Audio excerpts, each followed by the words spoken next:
Addressing the 100th birth anniversary program of Jan Nayak Karpoori Thakur, Union Home Minister Amit Shah said that on the 22nd, Prime Minister Modi did Ram Kaj, and on the 23rd, he connected Lord Ram and the poor by doing Gareeb kaaj. He fulfilled the wishes of poor, deprived, backward, Dalits and tribals.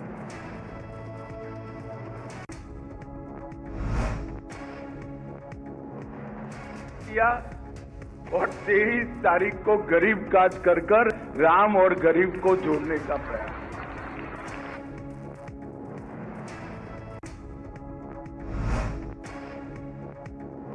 After Karpoori Thakur was conferred with the Bharat Ratna Award, Rajya Sabha Deputy Chairman Harivansh and Singh said that after 2014, silent heroes have started getting recognition. Earlier, only those who were close to the top leadership in the government were given awards, but after 2014, people who became icons through their sacrifices and hard work have been recognized as well as awarded. 2014 के बाद तो ऐसे एकाध नहीं, मैं अगर नाम लूं तो आपको हर वर्ष में आपको ऐसे ही लोग मिलेंगे जो अपने काम, असाधारण प्रतिभा, श्रम, त्याग, तप और आहुति के कारण। BJP Chief JP Nadda said that Prime Minister was honored every poor and deprived of the country by awarding Bharat Ratna to Karpoori Thakur. Karpoori Thakur dedicated his life to justice for the poor and never compromised with his principles. जननायक कर्पूरी ठाकुर जी को भारत रत्न से सम्मानित करने का मतलब भारत के प्रधानमंत्री जी ने देश के हर गरीब और वंचित को सम्मानित किया है, ये हमें ध्यान में रखना चाहिए।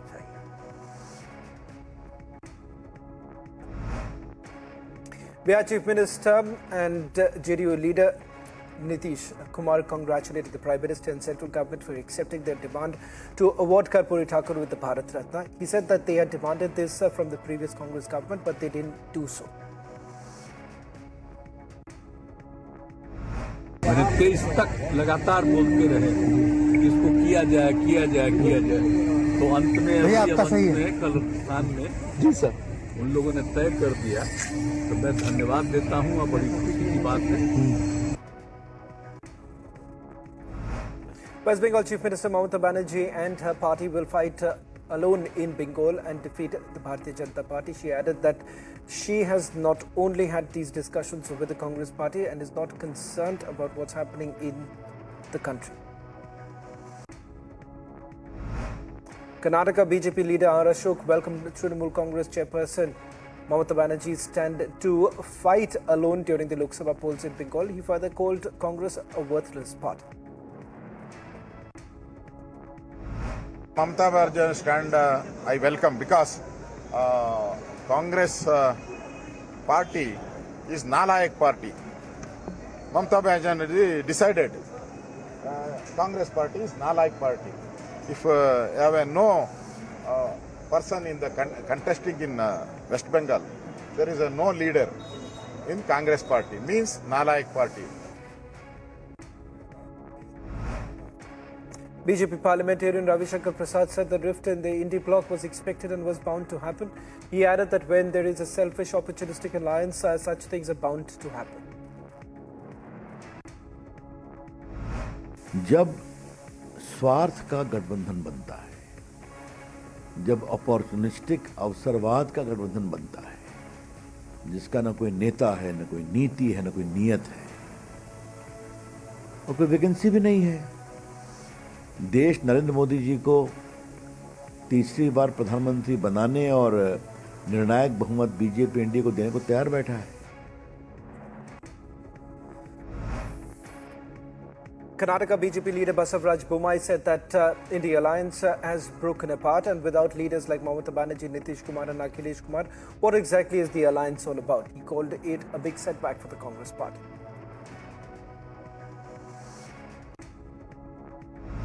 NCP Sharad Pawar faction leader Rohit Pawar was questioned by the Enforcement Directorate today in connection with the Maharashtra State Cooperative Bank scam. Heavy security was deployed outside the ED office in Mumbai. Rohit Pawar said this is done to put pressure on him, but he is not scared.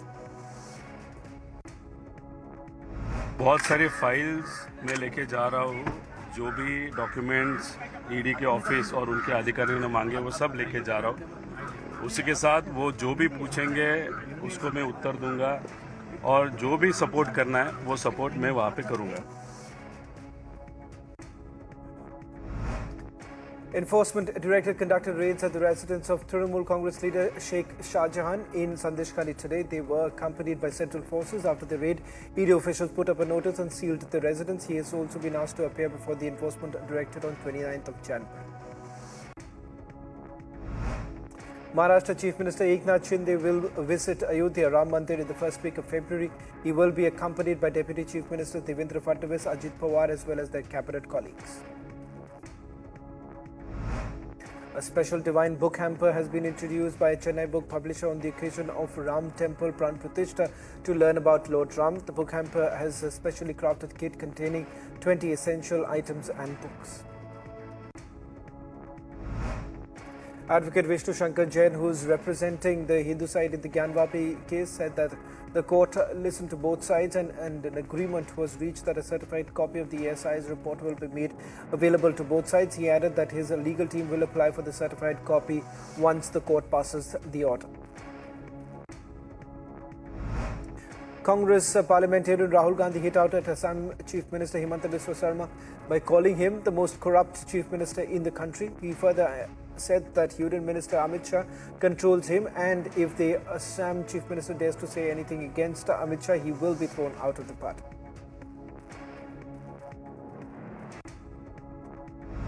Union Minister Giriraj Singh said that Rahul Gandhi has lost his calm because of the popularity of Assam Chief Minister Himanta Biswa Sarma.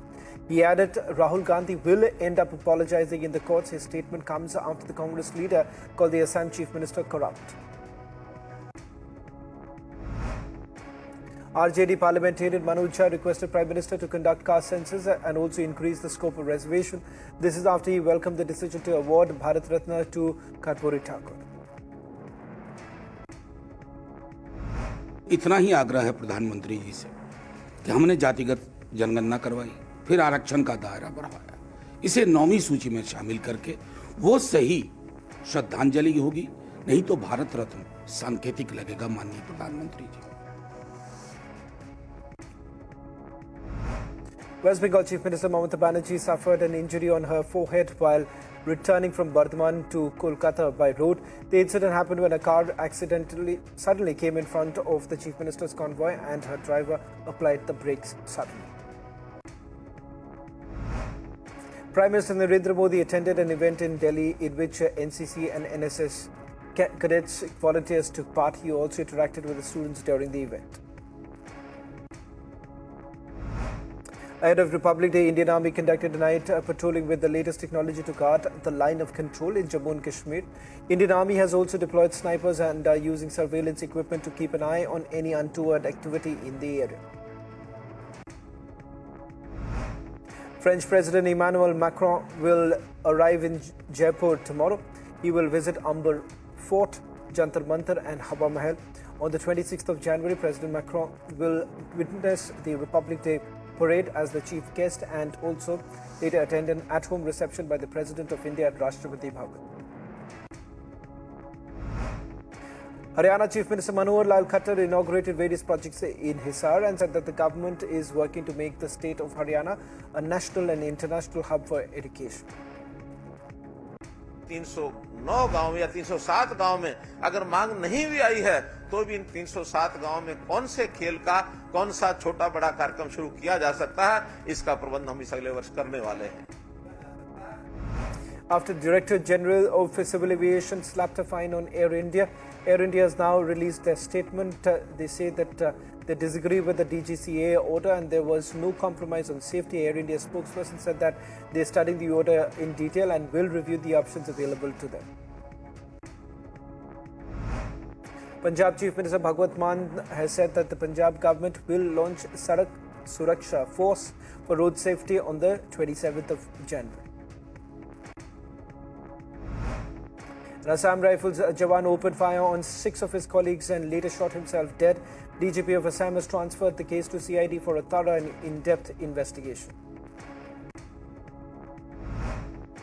National Investigation Agency has charge-sheeted 2 more persons in the ISIS-inspired Coimbatore car bomb blast case of 2022.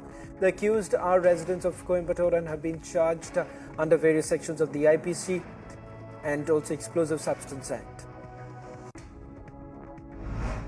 Tamil Nadu Chief Minister M.K. Stalin flagged off the Jallikat event at the newly constructed Kalyangar Centenary Jallikat Arena in Kilakarai area in Madurai district.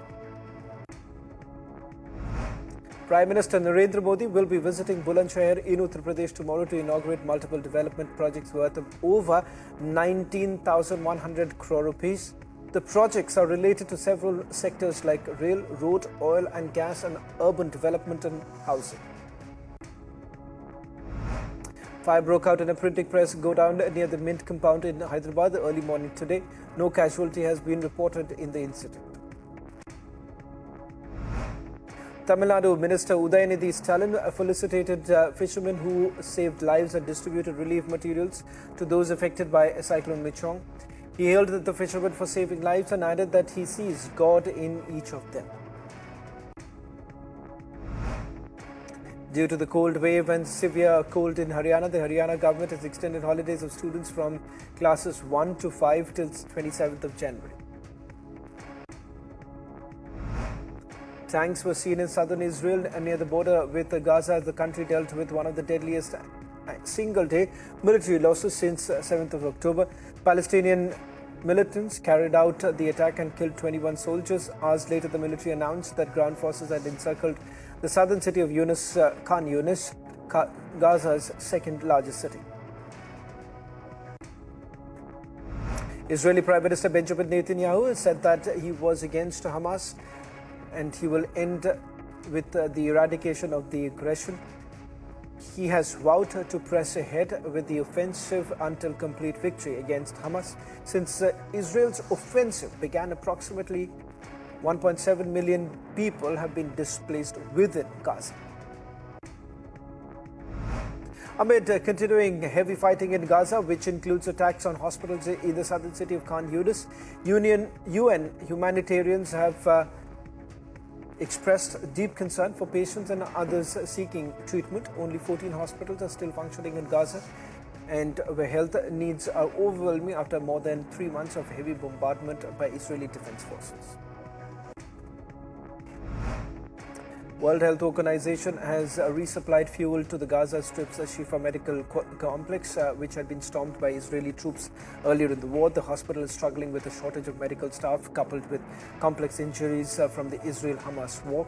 An official at the Shifa hospital said that the amount of fuel is barely enough for 2 days.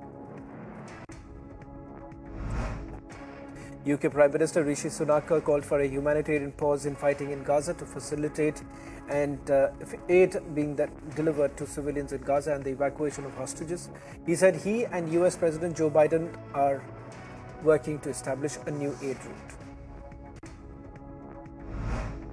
Thousands were seen fleeing from the southern Gaza city of Khan Yunis as the Israeli military expanded its ground operation into the region. Most were heading for Rafah near the border with Egypt, with some driving vehicles laden with baggage, while others simply walked with no possessions. Israel said the fighting will continue and they aim to dismantle Hamas and return the hostages taken. At least 7 Palestinians were killed in Khan Yunis by the Israeli military as the death toll continued to rise in the devastated enclave.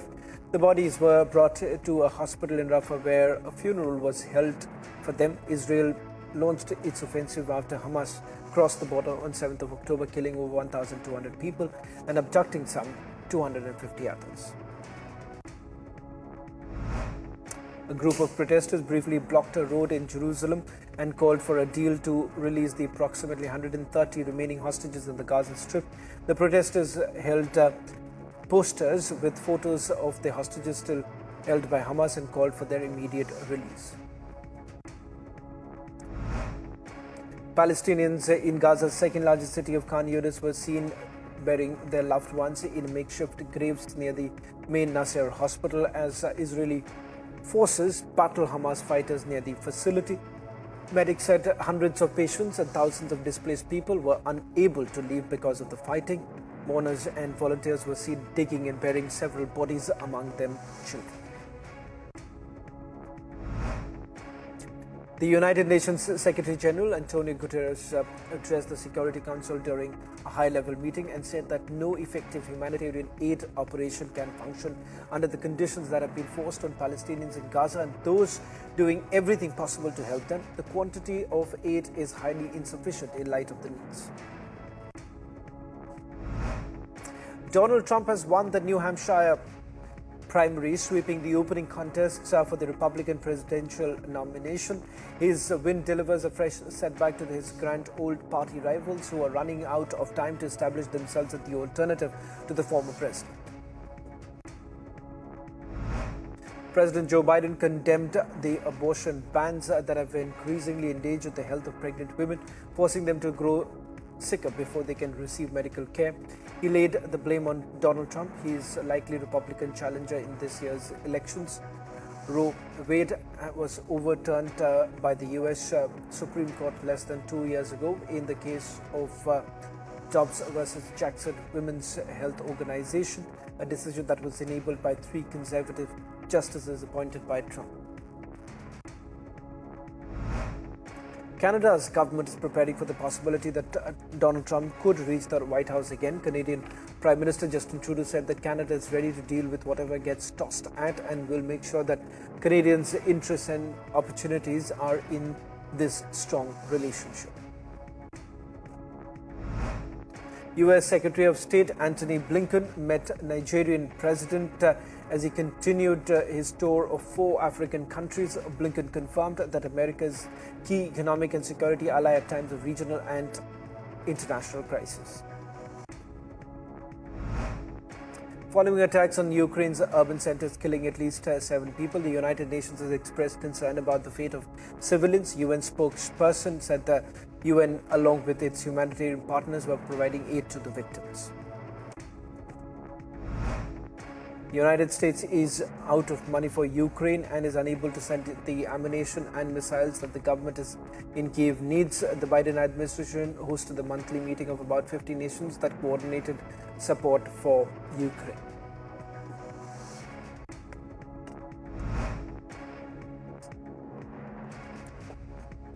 The Turkish parliament endorsed Sweden's membership in NATO, lifting a major hurdle on the country's entry into the military alliance. The legislature approved Sweden's accession protocol by 287 votes to 56 with 4 abstentions. A large number of Tibetan and Uyghur activists organized a protest at Broken Chair in front of the United Nations as China was grilled on human rights in a view by the Universal Periodic Review. A drone may give Japan the inside look of the tsunami-hit Fukushima plant. The drone, which is almost the size of a slice of bread, is Japan's newest hope to get clearer images from inside one of the 3 melted reactors at the nuclear power plant. Hundreds of tons of damaged fuel remain in it even after 13 years. The plant's operating company unveiled drones which they intend to use to gather more data from parts of the reactor that were previously inaccessible following multiple meltdowns. China continues to face aftershocks after a 7.1 magnitude earthquake rocked the country. Thousands of people have been forced to flee their houses. More than 12,000 people are staying in tents and other shelters, lighting bonfires to fend off the freezing weather. The earthquake had killed 3 people and injured 5, while also damaging hundreds of buildings.